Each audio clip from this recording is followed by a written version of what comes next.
Sampurasun para mitra, kalintang bingahna tiasa tepang deui dina acara Pani Ismanah di kanal YouTube YKB Bahasa Sunda. Satu acan urang ngabandungan pangnyepan dinten ieu, hayu urang neneda nyuhunkeun pingpinan Roh Suci. Nun ama nu linggih di sawarga abdi sadaya nyuhunkeun pingpinan Roh Suci kangge nuyun abdi sadaya dina ngalenyepan pangadika Gusti.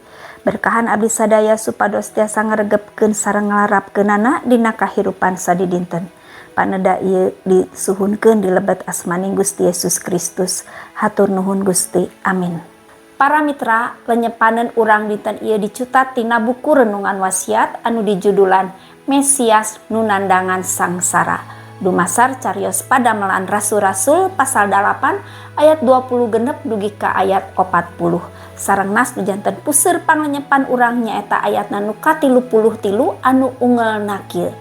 Dihina-hina teu kenging kaadilan, nyawana dicabut ti alam dunya nepi ka teu aya anu bisa nyaritakeun turunannana. Para mitra, teu sadaya jalmi tiasa neuleuman sareng nampi fakta yen Mesias atanapi Almasih memang kedah ngalaman sangsara. Hal kitu oge janten cukang lantaran teu sadaya jalmi malihan mah urang Israel naku anjeun kersa nampi Yesus urang Nazaret minangka Mesias atanapi Almasih. Panolakan Israel teh margi aya dua hal. Nu kahiji aranjeunna ningali Yesus dibabarkeun sareng tubuh kalayan saderhana pisan. Kadua anjeunna pupus ku cara nu tragis disalib lir panjahat. Nanging saurang nu dipihormat nyaeta saurang pajabat luhur urang Etiopia anu ngurus harta kakayaan Sri Kandasi Ratu Nagri Etiopia gaduh pamendak nu benten. Anjeunna linggih di istana sareng teu sesah kanggo anjeunna nampi pedaran Rasul Filipus perkawis teks Nabi Yesaya nu diaos ku anjeunna. Saurang Mesias memang kedah nandangan sangsara sareng dihina-hina demi manusia, sami sapertos saurang pamimpin atanapi raja di istana nu memang kedah berkorban demi kasalamatan rahayatna. Sanes sabalikna ngorbankeun rahayat demi tahta sareng harta. Eta pajabat tadi kalintang hookeunana ku kamesiasan Gusti Yesus. Anjeunna ngandel sareng nanjer harapan ka mantena. Kumargi kitu anjeunna teras mundut dibaptis ku Rasul Filipus. Janten hiji tanda yen anjeunna ayeuna janten bagian ti komunitas atanapi kelompok murid Gusti Yesus Kristus. Para mitra, kasangsaraan Gusti Yesus Kristus sareng kahinaan anu ditandangan ku anjeunna demi manusia sareng dunya mangrupi gambaran ti kamuliaan sajati. Otentitas atanapi kaaslian kamuliaan eta sanes karana diri urang diangguan jubah nu awis sareng dipaparin mahkota nu ditaretes ku batu permata, nanging jorojoy tina manah nu pinuh ku cinta, pinuh ku kaasih. Ku cinta, ku kaasih urang bajoang pikeun kahirupan sareng ridho berkorban sapertos tuladan Mesias. Hayu urang ngadoa.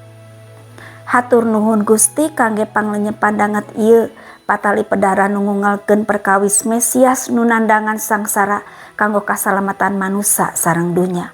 Berkahan abdi sadaya supados tiasa ngalarapkeun pangandika Gusti dina kahirupan sadidinten. Nuladanan kaasih Gusti Yesus ku cara mikaasih ka sasama. Paneda ieu disuhunkeun di lebet asmaning Gusti Yesus Kristus. Hatur nuhun Gusti. Amin.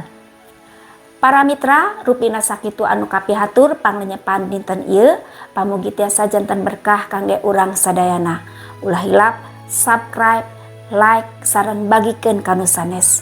Margi ku cara kitu para mitra tos ulubiung dina ngamasurkeun Injil kasalamatan sasarengan YKB. Gusti Yesus ngaberkahan. Cag heula.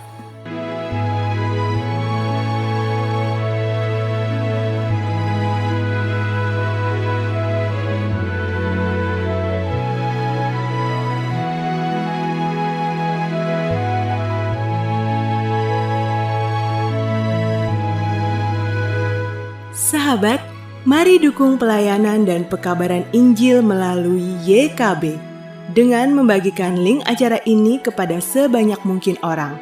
Dukungan juga dapat saudara lakukan dengan mentransfer dukungan finansial ke rekening BCA ke nomor 450 305 2990, 450 305 2990 atas nama Yayasan Komunikasi Bersama.